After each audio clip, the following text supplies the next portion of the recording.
Se arrodilló sobre el mármol frío como quien busca una señal en el suelo. Las baldosas brillaban al sol que entraba por las ventanas altas, y sus dedos, encogidos por la artritis, temblaban mientras frotaban una mancha pequeña, persistente. Casi en un susurro, sin esperar respuesta, dijo: «Me duelen las manos». La voz le salió rasposa, como si cada palabra obligara a su cuerpo a recordar un trabajo que ya no podía hacer. Camila apareció en el hall como una sombra elegante, tacones que marcaban el ritmo, un vestido que cortaba la luz, labios pintados en un rojo que contrastaba con la palidez de la casa. Miró a Sonia con una risa corta, limpia, casi musical. No fue compasión lo que vibró en esa risa, fue algo frío, calculado. Las empleadas se quedaron mirando, incómodas, atrapadas entre la suavidad que demandaba la casa y la crueldad que se permitía en privado. Sonia levantó la mirada, sorprendida por la risa. Sus ojos buscaron a Enrique en el fondo del corredor, pero él no estaba. Estaba en la ciudad, en su trabajo, en esa rutina que a veces le permitía olvidar la distancia que había crecido entre lo que prometió su padre y lo que su esposa exigía. La risa de Camila cortó el silencio, y en ese corte se dejó escuchar algo definitivo. La casa ya no pertenecía por completo a la mujer que la había habitado tantos años. El mármol guardaba la historia de la casa. Huellas, arañazos apenas disimulados, el brillo de las manos que antes pulían con cuidado cada superficie. Hoy, Sonia intentaba, con cuidado torpe, devolverle esa limpieza. El gesto lleno de dignidad contradecía la mirada de la nuera, que prefirió burlarse antes que tender la mano. La escena produjo un golpe de aire frío en la cocina, donde Lucia, la cocinera, alzó la vista y tragó en silencio. Rosa estuvo a punto de acercarse, pero el peso invisible que había en el ambiente la detuvo. Esa imagen, la anciana y el mármol, la risa, debería haber bastado para encender un gesto de protección en Enrique.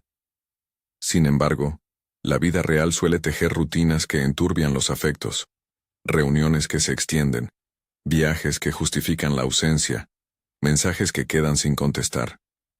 Disculpas que suenan a poco cuando la presencia constante es lo que cura o lo que hiere. En la distancia de esas ausencias crecieron las pequeñas humillaciones. El desdén que no se atreve a mostrarse en público, la estrategia sistemática de borrarla.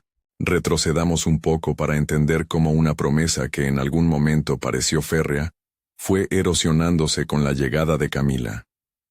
Enrique la conoció en una conferencia, un encuentro casual que, con el tiempo, se tornó en promesa y casa compartida. Ella era joven, ambiciosa, segura de sí. Él, encantado por la energía nueva, no percibió al principio que, detrás de la sonrisa, había una intolerancia sutil hacia lo que la historia familiar representaba. Sonia, madre de Enrique, siempre estuvo cerca de su hijo, no por invasión, sino por afecto. Cocinaba, arreglaba la ropa, hablaba de recuerdos que ahora son como anclas en la memoria de la mansión. Al principio, Camila fingió amabilidades. Sonrió en reuniones, trajo regalos para la madre, un pañuelo caro, un frasco de crema, detalles que parecían construir un puente. Pero los regalos tenían una doble cara, escondían expectativas y establecían límites. La decoración cambió poco a poco, los retratos de la familia fueron desplazados a un estante más alto, donde el polvo llegaba con facilidad. Fotografías antiguas quedaron dentro de cajas por orden, porque la nuera prefería líneas limpias y paredes despejadas, una casa que hablase de modernidad, en lugar de memorias que removían el pasado. El efecto fue sencillo pero poderoso: despojar a Sonia de su lugar visible en la casa. Las primeras humillaciones no parecían tal cuando se aislaban.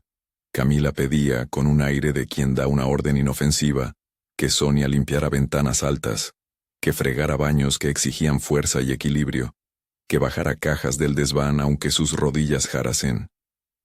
Las risas imitaban su dolor, convertían la queja en objeto de burla. «Mira cómo anda, casi parece que no puede con una escobilla», decía Camila en voz baja, y la risa de fondo se llevaba como una cortina. Las empleadas, temerosas por su trabajo, miraban hacia otro lado. María, la gobernanta veterana, tenía en su rostro la memoria de otras injusticias. Sabía que intervenir podía costarle el puesto, pero también sabía que dejar pasar ciertas cosas era permitir que el daño se normalizara. Una tarde, mientras el sol caía en ángulos oblicuos y el aire de la casa olía a café viejo, Rosa se acercó a Sonia con una pequeña taza. «Beba», dijo con voz suave. Sonia aceptó, apoyando la taza con manos que protestaban. Rosa tuvo el impulso de recoger el delantal de la anciana, de decirle «descansa», pero la presencia de Camila en la cocina, observando, como siempre, con una ceja apenas levantada, la hizo callar. Camila dejó una nota en la mesa, una de esas notas que parecen inocuas. «Por favor, no ensuciar las áreas sociales. Contraté una señora para eso». La frase llevó un suplicio escondido. Señalaba que la casa tenía reglas que Sonia no había aprobado ni había sido consultada. Con el tiempo, las órdenes se volvieron más explícitas. En reuniones familiares la conversación era cuidadosamente afinada. No se hablaba del pasado. No se mencionaban nombres que pudieran despertar afectos inconvenientes. Camila sonreía, y en su sonrisa había eficiencia. Limpiaba cualquier resquicio de espontaneidad que recordara la vida antes de su llegada. Sonia, por su parte, guardaba lo que podía en una compostura de dignidad. No lloraba en público. Había aprendido a medir las palabras, pero en la intimidad de la noche, cuando todo parecía dormido, sus manos le dolían, y la frase escapaba como un lamento que nadie debía oír. «Me duelen las manos». Enrique estaba lejos de la casa cuando estas cosas se hicieron tan frecuentes que dejaron de parecer excepcionales. Sus viajes, sus llamadas, la pantalla de su celular eran distracciones que Camila supo aprovechar con astucia. Ella cuidó la narrativa. Contaba pequeñas versiones que la presentaban como la administradora eficiente, la mujer que mantenía el orden. Minimizaba, ocultaba, usaba silencios como barreras. Cuando alguna empleada intentó mencionar algo preocupante, Camila lo negaba con facilidad y un tono que parecía proteger a la familia. «Está todo bien», decía. Y la voz de Enrique, en una llamada rápida entre reuniones, repetía la frase por defecto. «Perfecto. Gracias por ocuparte». La economía del afecto se empezó a medir en acciones visibles. ¿Quién presidía las cenas? ¿Quién recibía a los invitados? En pequeñas ceremonias Camila intentaba borrar la presencia de Sonia. La acomodaba en un sillón lateral, le ofrecía un té a deshoras, y luego contaba la anécdota como si fuese un favor. Los gestos encubiertos de poder eran sutiles pero constantes. Las empleadas veían más. Las miradas que Camila enviaba a la anciana, la forma en que retiraba el plato de Sonia sin preguntar, la insistencia para que no saliera a eventos familiares. Con el tiempo, esa lógica de invisibilizar se volvió sistema. Hubo pequeñas batallas internas en la cocina. María, que conocía a Sonia desde antes de la llegada de Camila, la veía con ojos que mezclaban compasión y culpa. Ella guardaba retazos de conversaciones que sonaban como pruebas, frases que Camila lanzaba a media voz, órdenes que convertían la vida diaria en una coreografía que la anciana debía seguir o sufrir la humillación. Lucia, más joven y con menos historia dentro de la casa, se descubrió una y otra vez apartada por la mirada de Camila, que le recordaba que el minúsculo error podría costarle su trabajo. Rosa, la más nueva, era la que más sufría, no por culpa de la anciana, sino por miedo de estar del lado equivocado. La voz de la solidaridad se apagó tantas veces que la complicidad del silencio pareció la única salida posible. En una de esas tardes sombrías, cuando la lluvia golpeaba los cristales y el olor a humedad se mezclaba con el aroma del café, Sonia encontró la caja. No era la primera vez que rebuscaba entre objetos viejos, pero esa caja tenía algo de clandestino. Estaba escondida detrás de una gaveta, cubierta por papeles, con una capa de polvo que mostraba cuánto tiempo llevaba olvidada. Dentro había fotos amarillas, cartas con letras temblorosas y una agenda azul con el nombre de su esposo. La mayoría de las fotografías mostraban a un hombre sonriente, con los ojos de quien protegía. En una carta, la letra firme de su marido decía cosas que aún enternecían. Promesas sencillas, palabras de fidelidad, una frase que, leída en voz alta, resonó como un mandamiento para Sonia. Cuida de mi madre como yo la cuidé a ti. La caja abrió una herida que, hasta entonces, se había tapiado con pequeñas normalizaciones. Sonia la cerró y la volvió a abrir, y el gesto fue como un llamado. Sus dedos, aunque heridos, tocaron la letra de su esposo, y por un instante, la casa pareció otra. Había pasado de manos de quienes olvidan a manos que recuerdan. Esa memoria se volvió un faro silencioso que no buscaba culpables, sino justicia mínima. Que se la mirara, que se le reconociera en su casa. Aquella noche sacó la caja a la sala, y con la paciencia que la edad da para las cosas importantes, dejó las fotos alineadas sobre la mesa. Mirarlas le dio una fuerza nueva, una especie de testimonio íntimo. Cuando Enrique regresó, su mirada no tuvo más tiempo para la distracción. La oficina le dio un día de aparentes certezas, colmada de contratos y llamadas que lo hacían sentirse indispensable. Pero al cruzar el umbral de la casa, algo en el aire le indicó que la superficie ya no decía todo. Vio la caja en la mesa, la agenda azul abierta, y por primera vez en mucho tiempo, decidió detenerse a mirar de verdad. No fue una acción dramática. Se sentó, tomó una carta, y leyó. Era una carta de su padre. La letra que siempre le pareció firme, ahora le sonó alta y clara. Prométeme que la cuidarás. La frase se clavó en él con la precisión de aquello que no se había cumplido. La noche en que su padre murió estaba aún fresca en su memoria. Había tenido prisa, una última reunión. Pensó que aún habría tiempo para despedidas, para palabras significativas. No lo hubo. Desde entonces, la culpa se fue poniendo en capas, hasta convertirse en un abrigo que no dejaba ver la realidad. Al leer la carta, la distancia entre la promesa y la realidad se hizo insoportable. Recordó la última promesa que le había dado a su padre, cuidar de su madre. Pensó en cómo la casa, que antes olía a sopa y a pan recién hecho, ahora olía a ambientador y a perfume caro. Se dio cuenta, con una claridad dolorosa, de que había permitido que la dinámica cambiara sin supervisarla. Decidió entonces mirar con ojos nuevos. No fue una decisión explosiva. Fue más bien una determinación lenta y precisa. Empezó por observar con discreción. Llegó temprano, se quedó más tiempo en casa, pidió menos vueltas fuera. Descubrió pequeñas cosas que no había notado por ausencia. La lista de tareas que Camila dejaba en la nevera, tachando tareas que implicaban esfuerzo para Sonia. La forma en que la nuera movía las fotografías. La manera en que corregía a la anciana en público con una suavidad que en realidad era violencia. Enrique comenzó a hablar con María a solas, ofreciendo palabras que parecían promesas de respuesta. «Dime lo que pasa», le dijo una mañana, mientras la gobernanta temblaba un poco con la taza de té en las manos. Ella, con la mirada baja, contó pequeñas escenas.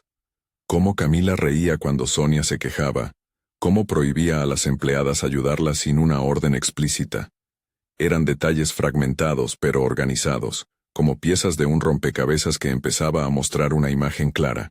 Enrique también encontró algo más en la caja. Fotos en las que aparecía su padre, joven, con la madre, manos entrelazadas, miradas que hablaban de cuidado. Esa imagen caló hondo. Sintió que, si su padre pudiera verlo ahora, habría un reproche silencioso que lo atravesaría más que cualquier palabra. Y la culpa se transformó en una decisión. No podría seguir permitiendo que la casa se convirtiera en el escenario de aquella invisibilización. Empezó a reunir pequeñas pruebas. No eran pruebas legales ni procedimientos. Eran testimonios humanos, conversaciones grabadas sin alarde, notas dejadas por las mujeres de la casa, fechas y situaciones consignadas en una libreta que había comenzado a llenar con mano temblorosa. No lo hizo con objetivo de castigo inmediato, sino con la voluntad de entender hasta qué punto la realidad era peor que la sospecha. Entretanto, observó otra verdad. Las empleadas lo habían protegido durante años de maneras que él había ignorado. María, con su experiencia, contenía la memoria. Lucia, con su cariño, sostenía la rutina. Rosa, con su nervio, a veces actuaba sin medir consecuencias. Eran testigos vivos que, por miedo o por cariño, habían callado. Ahora tenían una oportunidad de contar. Hubo momentos en los que la duda lo asaltó. ¿Estaba exagerando? ¿Podía una serie de gestos ser leídos como abuso?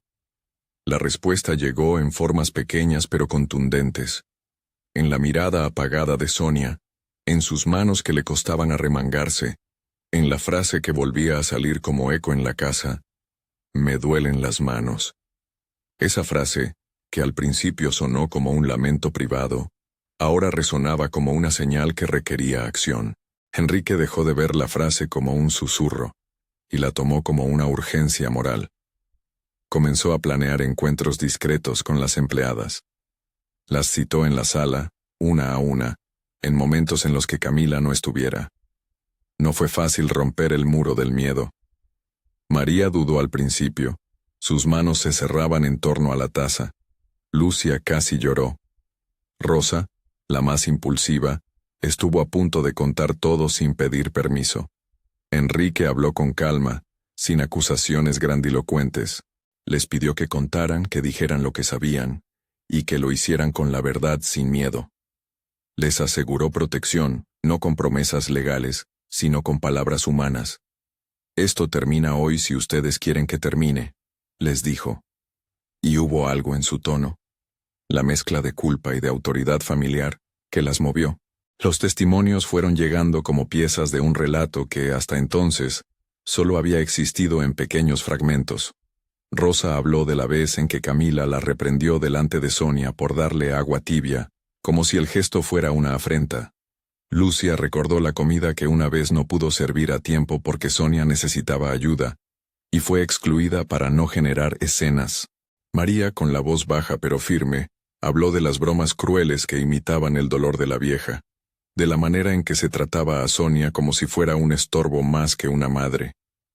Cada testimonio no solo retrató actos, delineó un patrón.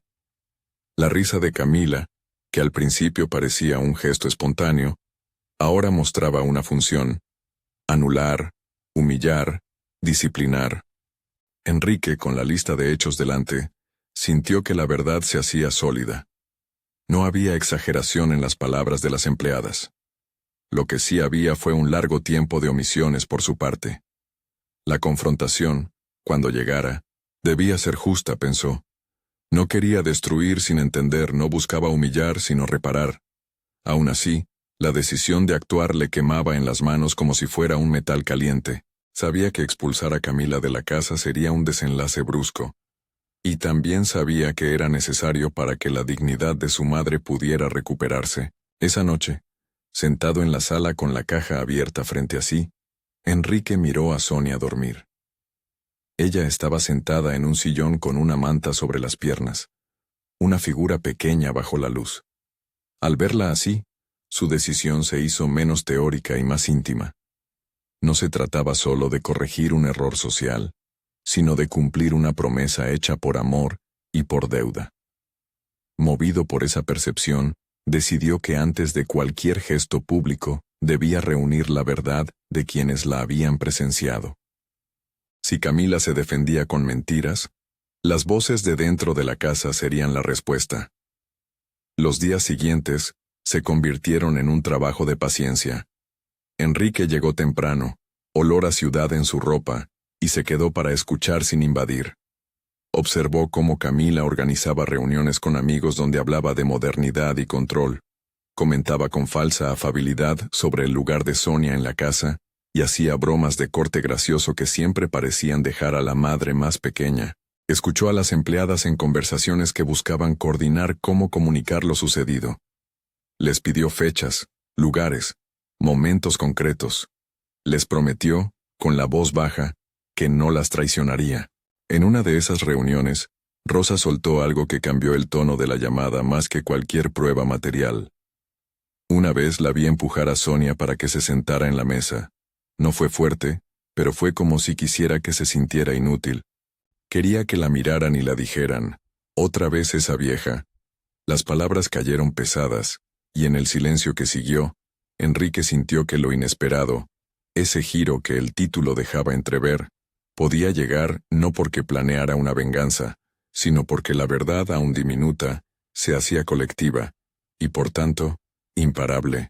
Se volvió más vigilante, no con ojos de policía, sino con ojos de hijo que había despertado de un sueño largo. Caminaba por la casa notando detalles, las marcas en el mármol donde Sonia había arrodillado las manos durante años, la bandeja con los medicamentos que a veces se quedaba sin agua, las cartas dobladas en la caja que ahora reposaba sobre la mesa del comedor. Había algo de sagrado en esa caja, pensó. No solo contenía papeles, contenía la memoria de una vida compartida. Decidió que la memoria merecía ser defendida. Una tarde, al volver de una reunión, encontró a Camila retocándose el maquillaje en el espejo del pasillo. La casa olía a perfume caro y a limpiador. Ella sonrió, ese tipo de sonrisa que sabe ocultar fisuras. «¿Qué haces, mamá?», preguntó con un tono afable que sonaba ensayado. Sonia, que pasaba apoyada en el bastón, le respondió con la misma calma que le quedaba. «Nada, solo recordando».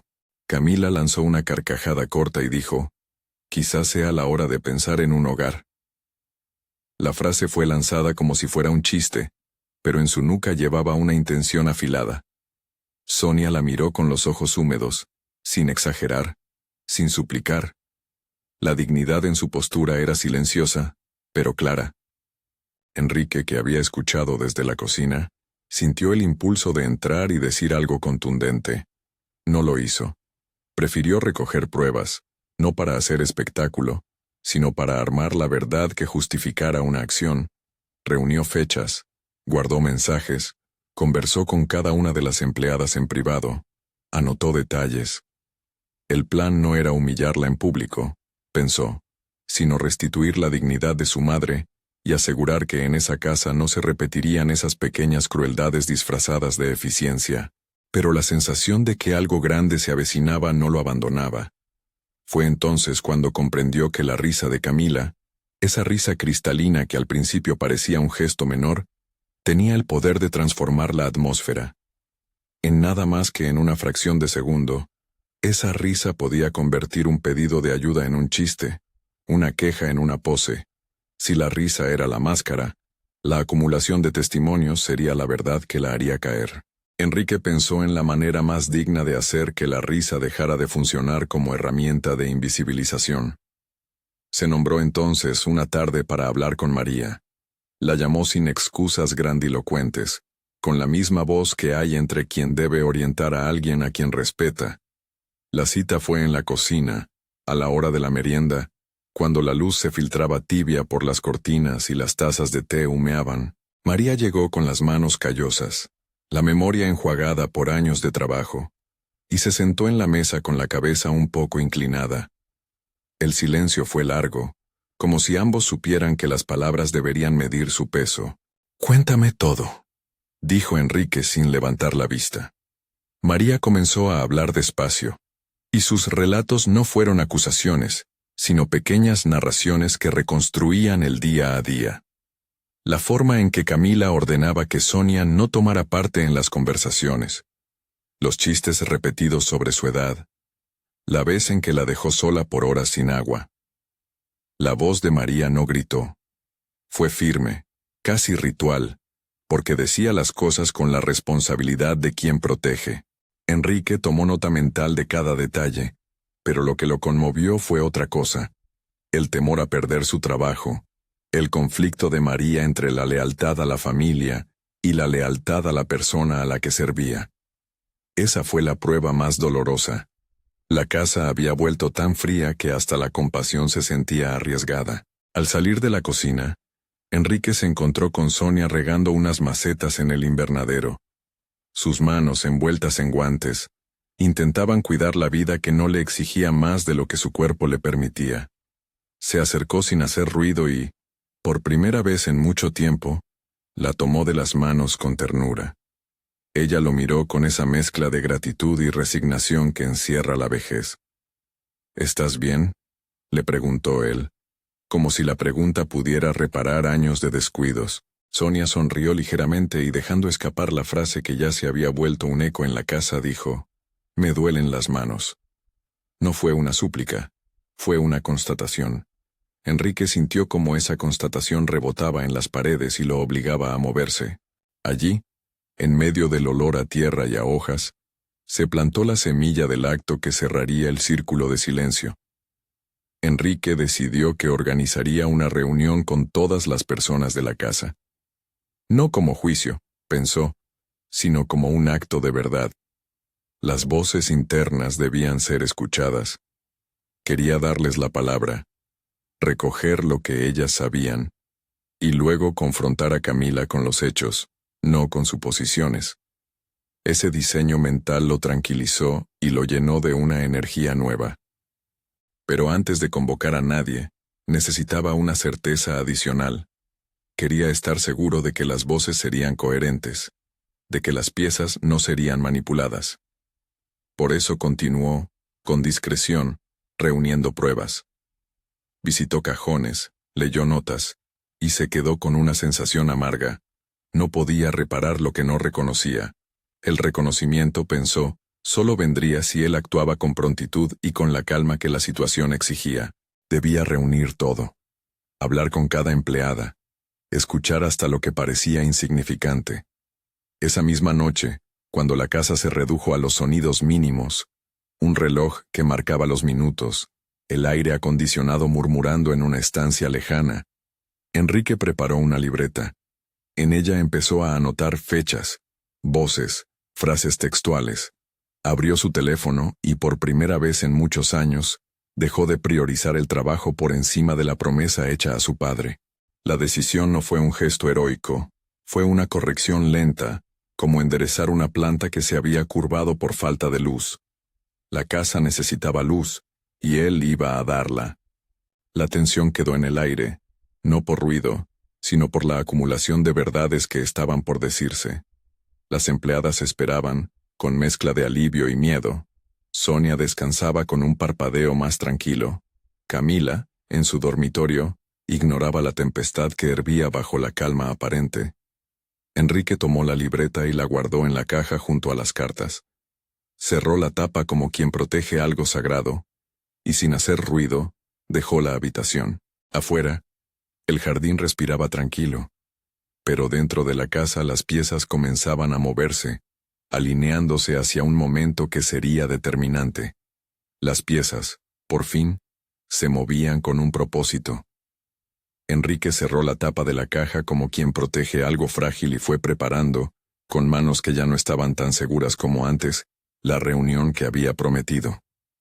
No quería espectáculo, quería verdad, quería que las voces que habían vivido la casa dejaran de ser sombras y se convirtieran en testimonio. Quería, sobre todo, que Sonia volviera a ser vista. Si esto te toca, quédate. Hay algo que debes ver. Convocó a María primero, luego a Lucia y a Rosa. Las llamó de una, en momentos distintos, para darles tiempo de armarse de valor. Les habló con la calma de quien por fin ha dejado de huir de su propia culpa. Les explicó que no buscaba venganza, que no quería aplastar a nadie, pero que la dignidad de su madre merecía un gesto claro. Les aseguró que las escucharía sin interrupciones y que respetaría cada palabra. No fue un acto grandilocuente, fue una conversación larga, hecha de pausas y silencios. Los recuerdos llegaron como olas, pequeñas ofensas, risas que mordían, órdenes dadas como si fueran favores. Rosa, la más joven, fue la primera en hablar con la voz temblorosa que sube y baja como la de quien pronuncia un secreto que ha pesado demasiado. Contó la tarde en que Camila imitó el temblor de las manos de Sonia frente a invitados, transformando la debilidad en chiste. Recordó la humillación de la anciana en la cocina cuando se le negó ayuda siendo evidente su necesidad. Lucia relató cómo, en varias ocasiones, Hubo que esconder un vaso de agua justo para que no pareciera que se consentía a la madre. Como, en cenas, Camila la sentaba lejos, con un gesto que más que cortesía, parecía despido. María, con su experiencia, habló de gestos diminutos que se repiten y que terminan por armar una sensación de desprecio. La risa, una nota en la mesa, la fotografía guardada. Cada fragmento encajó en el rompecabezas que Enrique había empezado a formar.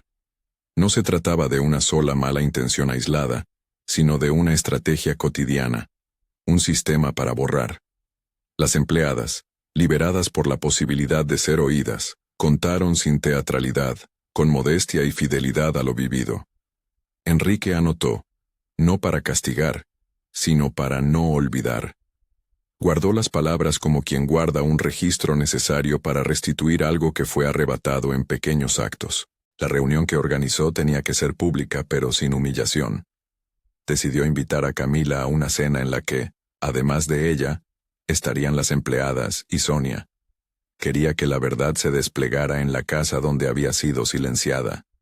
Lo planeó con el pulso contenidamente firme de quien ya no puede tolerar que una mentira gobierne lo cotidiano.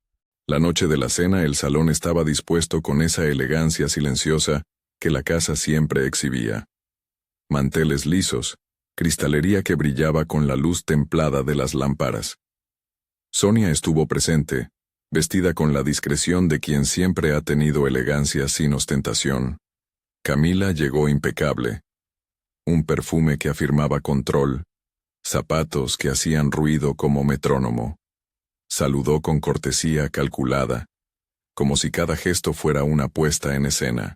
Enrique la recibió con la serenidad de quien ha armado una verdad más potente que cualquier fingimiento. Sirvió la comida como siempre, en silencio. Los invitados creían que era una cena normal. Tal vez para ellos lo fue hasta que Enrique, sin estridencias, pidió la palabra. No habló de castigos ni de venganza. Comenzó por leer una carta que su padre había escrito tiempo atrás. Palabras de cuidado y de deber filial. Las letras, que antes habían sido papel privado, ahora se hicieron públicas y pesaron en la sala como testamento.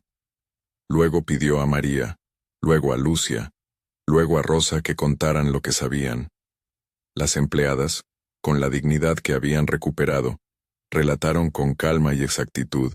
No se trató de espectáculo. Fue un encadenamiento de hechos simples que, juntos, tenían densidad moral. En un momento de la conversación, Enrique mostró algo que había guardado con cuidado. Un audio.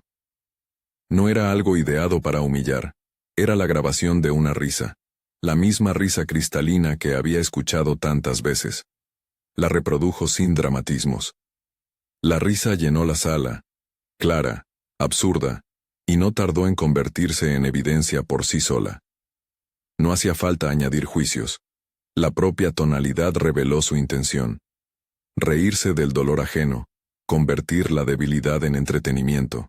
Camila, al oír su propia risa reproducida en el silencio del comedor, intentó sonreír con la suficiencia de quien domina siempre la escena. Negó, inventó, trató de convertir las palabras en malentendidos. No, no es lo que parece, dijo con un tono que buscaba reconstruir la versión amable. Pero la réplica de voces, las fechas, las notas en la libreta de Enrique, y sobre todo, la manera en que Sonia había sido invisibilizada, formaban un coro que minaba su defensa. En la sala no había gritos. Había una acumulación de verdades que juntas hicieron caer la máscara.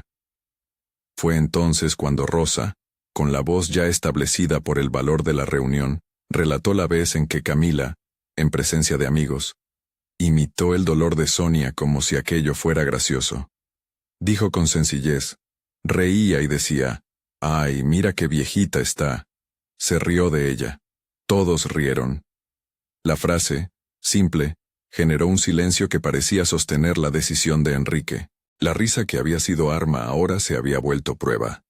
Camila intentó culpar a las empleadas por hablar, las acusó de inventar por resentimiento, trató de convertir la reunión en una intriga de servidumbre. Enrique, que había pensado en cada posibilidad, no cayó en su provocación. Con la voz tranquila pero firme le dijo: «No vine a humillarte. Vine a escuchar y a proteger a mi madre. Si esto es una malinterpretación, lo corregiremos. Pero no volveré a tolerar que el lugar donde creció mi familia sea un espacio de humillación para quien lo hizo posible». La respuesta de Camila fue una mezcla de sorpresa y desafío. No supo contener una risa nerviosa, la misma risa que tantas veces había usado para cortar la compasión, y en ella se vieron las líneas del desprecio que había ejercido. Fue esa risa, repetida en la memoria de la casa y ahora reproducida en voz alta, la que selló el desenlace, la risa que se convirtió en evidencia. La expulsión de Camila no fue un acto violento. Fue la conclusión de una decisión largamente meditada. Enrique le pidió que recogiera sus cosas y se fuera de la casa. La petición estuvo envuelta en calma, pero fue firme. Camila, sorprendida, trató de negociar, alardeó de su posición social, habló de su derecho como esposa. Enrique repitió la carta de su padre, la misma que había leído al inicio, y dijo: «Mi hogar no está en venta. Si no puedes respetar a la mujer que me cuidó toda la vida, entonces esta casa no es para ti». Nadie gritó. Camila, con el orgullo herido, hizo un último intento de manipulación. Cuando vio que ya no funcionaba, recogió algunas cosas, lanzó una mirada de desprecio a Sonia y se marchó, dejando tras de sí un olor a perfume y a triunfo malentendido. La puerta cerró detrás de ella con un golpe moderado que sonó definitivo. En la casa quedó un silencio que no era vacío. Era alivio. Las empleadas exhalaron como si hubieran sostenido la respiración durante años. María fue la primera en acercarse a Sonia, y con la ternura que caracteriza a quien ha vivido en la compañía, la tocó suavemente en la mano. «Venga, señora», dijo en voz baja, como quien dice que ahora sí están con ella. Esa noche, la casa se sintió distinta, no por la ausencia sonora de Camila, sino porque volvió a respirarse la cercanía que no había sido permitida. Enrique puso la caja con las fotos en la mesa del comedor, y Sonia la miró con una mezcla de sorpresa y alivio. Había en su rostro la calma de quien no esperaba venganzas, sino reconocimiento. No hubo palabras grandilocuentes entre madre e hijo. Bastó la presencia, el gesto de sostener una mano, un té servido con menos prisa. Las manos de Sonia seguían doliendo, pero el dolor ya no estaba mancillado por una risa cruel. Tenía compañía. Los meses siguientes no trajeron soluciones milagrosas, sino una reconstrucción paciente. Enrique cambió su ritmo de vida. Redujo viajes, organizó su agenda para estar más presente. Contrató fisioterapia profesional para Sonia y, sobre todo, aprendió a ser cuidador con paciencia. Las sesiones fueron duras al principio. Ejercicios repetidos, pequeñas frustraciones cuando la fuerza no volvía de inmediato. Pero hubo progresos. Agarres más firmes, menos quejas nocturnas, la capacidad de sostener una taza sin que el temblor la traicionara. Nada espectacular. Todo, sin embargo, real. Sonia asistió a terapia con esa dignidad serena que la caracteriza. No se mostró ansiosa por cambios rápidos. Su interés estaba en recuperar la autonomía para las pequeñas cosas que esculpen la vida diaria. Preparar una sopa, doblar una servilleta, leer una carta con la letra inclinada de su difunto esposo. Enrique la acompañó a las consultas, tomó notas, conversó con terapeutas y aprendió ejercicios que practicaban juntos en la sala. Había en esos momentos una belleza humilde. Un hijo que devolvía cuidados, una madre que aceptaba ayuda sin humillación. María, Lucia y Rosa se consolidaron como red de apoyo. No solo en el trabajo, sino también en la afectividad. Trajeron platos cuando hizo falta, estuvieron en las citas médicas y, en ocasiones, contaron historias de la casa antigua que trajeron risas. En una escena particular, Sonia sacó la agenda azul y, con la ayuda de María, volvió a hojear fotos antiguas, reírse de viejas anécdotas, recordar la época en que la casa olía a pan, fue cura en sí misma. La decisión de Enrique de organizar un viaje a la ciudad de origen de su madre fue un acto simbólico, una reparación en actos. No fue un destino lujoso, fue la casa donde Sonia había crecido, la plaza donde caminó con su esposo, la panadería que todavía guardaba el aroma de masas recién horneadas. El viaje fue lento. Escalones que ahora se tomaban con calma, descansos en bancos de sombra, conversaciones con vecinos que la recordaban con cariño. En el cementerio, junto a la tumba de su padre, Enrique dejó algunas flores y habló en voz baja. No pidió perdón con palabras grandilocuentes. Agradeció, con gesto humilde, la guía que había recibido en forma de carta y promesa. En esa visita, Sonia habló poco, pero sus silencios construyeron mucho. Contó una anécdota de juventud que hizo reír a los tres. Una vez, según ella, su esposo la sorprendió trayendo pan recién hecho a la cama. La risa que surgió en la pequeña habitación de la casa de infancia fue sana, sin ironías. Enrique sintió que la restitución no pasaba solo por corregir una injusticia, sino por devolver la posibilidad de reír sin miedo. Los días en la mansión continuaron con una normalidad nueva. Había un orden distinto en las conversaciones, en los espacios y en las miradas. Las fiestas pequeñas ahora incluían a Sonia con naturalidad, no como un objeto sujeto a caridad, sino como miembro activo de la familia. Aún así, no todo fue un retorno fácil. Quedaron heridas sutiles que necesitaban tiempo. Algunos invitados que antes eran habituales dejaron de asistir. Las redes sociales comentaron lo sucedido con la frialdad que a veces tienen las noticias. Enrique no buscó la aprobación pública. Su gesto fue privado, sostenido por la convicción de que la dignidad de su madre no necesitaba validación externa. En la intimidad de la casa, Sonia fue recuperando rutinas que le daban sentido: regar las plantas, leer el periódico en la mañana, coser un botón a destiempo. En una tarde de otoño, sentada junto a la ventana, miró sus manos y dijo en voz baja, sin búsqueda de lástima: «Me duelen las manos». No fue súplica, fue constancia. Enrique se acercó. Tomó unas gasas para cuidar una dureza en la piel, y con la simplicidad de quien ha aprendido a estar, respondió: «Entonces las cuidaremos juntas». Fue una promesa nueva, nacida de la reparación. La presencia de Camila en la vida de la familia quedó supeditada a su decisión de buscar otra residencia. No hubo reconciliación pública. Ella se fue con orgullo herido y se reconstruyó fuera de la casa que antes creyó suya. No hubo ajustes públicos ni gestos dramáticos de arrepentimiento que Enrique aceptara como suficientes. Para él, la reparación no pasaba por un espectáculo de remordimientos, sino por el reintegro sereno de una casa y el cuidado constante de su madre. La historia, en la vecindad, siguió su curso. Algunas personas comentaron en voz baja sobre la dureza de Enrique para con su esposa. Otras, en cambio, valoraron la decisión de devolver espacio y dignidad a una madre. Los comentarios externos no alteraron lo esencial. Dentro de la casa, la vida latía con un nuevo ritmo donde la compasión tenía un lugar tangible. Con el paso de los meses, hubo momentos pequeños que sellaron la restitución. Una tarde, en que la lluvia dibujaba ventanas de plata, Sonia y Enrique estuvieron sentados en la cocina mirando una vieja fotografía. En ella, su padre los miraba con esa expresión de quien confía en el cuidado mutuo. Sonia sonrió y, como quien pone término a una conversación antigua, le dijo: «Gracias por venir». Enrique, sin dramatismos, contestó: «Gracias por quedarte». No fue un agradecimiento grandilocuente, fue el cierre de una deuda cotidiana. El final no fue una justicia con titular en un diario, ni tuvo una escena escenificada de caída moral.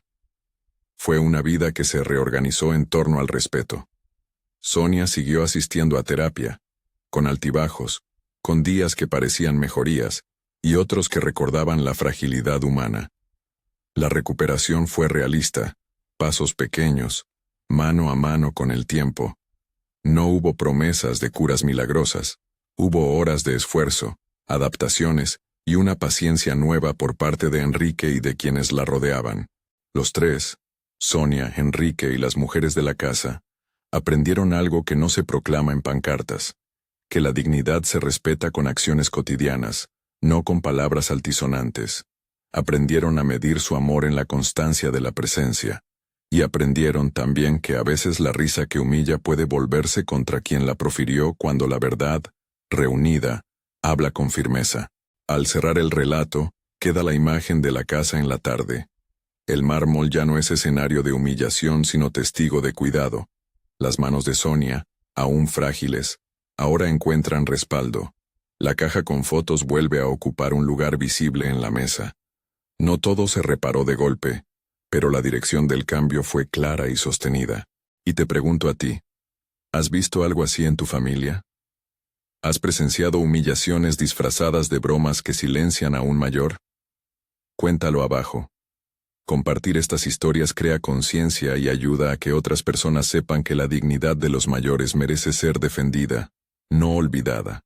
Si conoces a alguien que necesita escuchar esto, comparte. Puede ser el primer paso para que una casa vuelva a respirar con respeto.